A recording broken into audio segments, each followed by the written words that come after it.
Ate,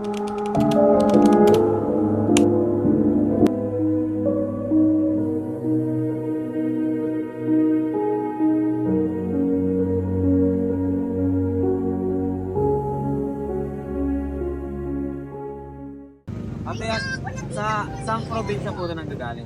Jensan, tsaka Cagayan. Jensan, Cagayan po. Paano po siya pagka ano po nangyayari sa ano po nagiging problema kapag natidelay po yung pag-transport dito sa Pupulos. Bubulok po? Sisira. Sira. Lalo pag mainit. Mainit. Nangingiti. Pag naulanan, nangingiti. Depende rin po sa panahon, no? Kung pag nanggagaling. Paano niyo po napapansin yung nagiging kalidad ng produkto na binibenta niyo? Dapat kukunin mo ilaw para tumagal siya ng mga 2 days. Hindi ka mabuti. Ay, oo, no, kapag ayaw. Dumating ng manibagong sa amin, hindi mabuti. Kung pabagay, yung huling kingdom. Paano po pag may nakukuha kayong bulok? Binabad.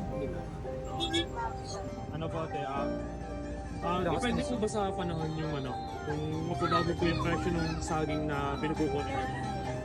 Lalo sa pag-shop, ang sana yung sa nagpapakita. Lalo kayo nakapagsabi, hirap siya.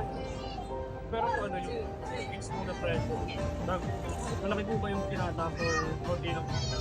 Hindi malaki. Dapat na lang din naman. Ashley, dapat ganito, Ashley, oh.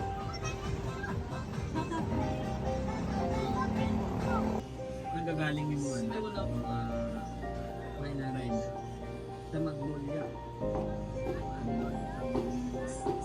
Paano niyo po, ano po discard niyo para mabubulok na tapos Yellow. Alagaan na sa yellow. Kasi hindi naman araw-araw naman napapalitan yung manok. Kung may matitira, doon na bukas, i-dispose dapat. Pero alagaan na sa yellow. nakakaranas po ba kayo ng mga late delivery? Lagi, araw-araw. Araw-araw. Paano niyo po na Pag minsan, kinukuha na namin sa ibang kapit-piti na lang kung mabalik natin kami talaga. Hindi galit niya yung dati na umahamon na lang. Para mabigyan din yung ibang minsan. Yung mga suki namin. At ano yung nagiging problema po sa pag-transfer ng mga bigas, yung pag-deliver? Sa panguna, nakakabata. Nakikira yung bigas. Pero kung ano naman, wala naman. Kapag maulan, Mamulan.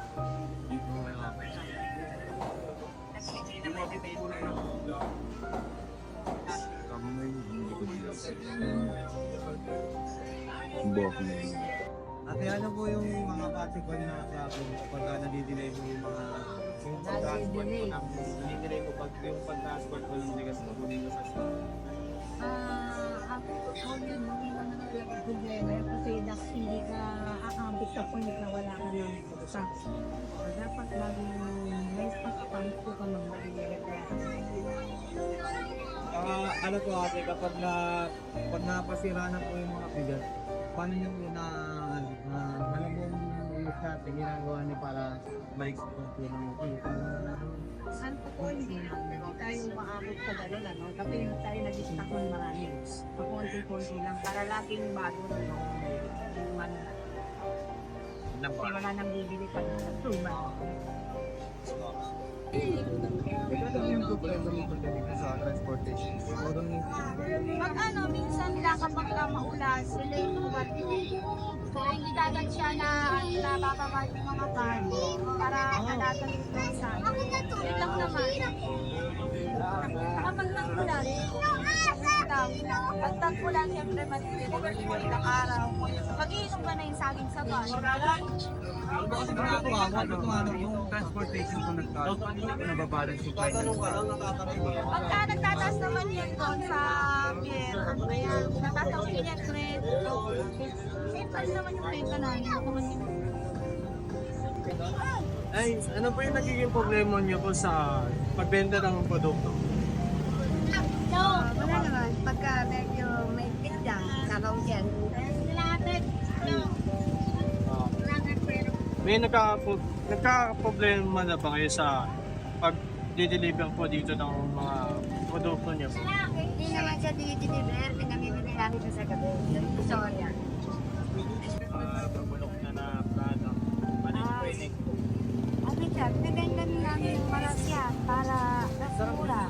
Para opo, mga pag ganyan, nalalapot na, kailangan niya kapag pinagas niya natin para mapakinabangan ng tao. Conduct regular check-ins or feedback sessions to address concerns. Offer loyalty discounts or incentives for long-term partners. Always communicate with suppliers.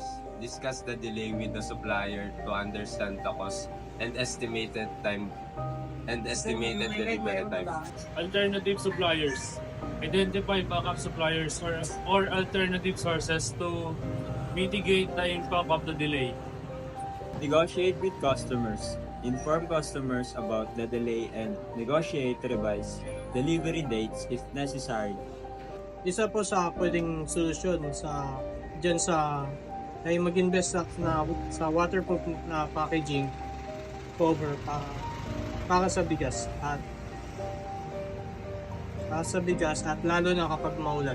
Pwede rin po mag-set up ng sheltered or covered na storage na transport area para hindi mabasa sa ulan. Makakatulong din po ang pag-monitor ng weather forecast para sa ma-prepare ng maaga at maiwasan ng pag-aangat or pag-deliver kapag malakas ang ganito ang paraan mas mangangalagaan ang bigas at maiwasan ang pagkasira nito kapag bumaha sa ulan.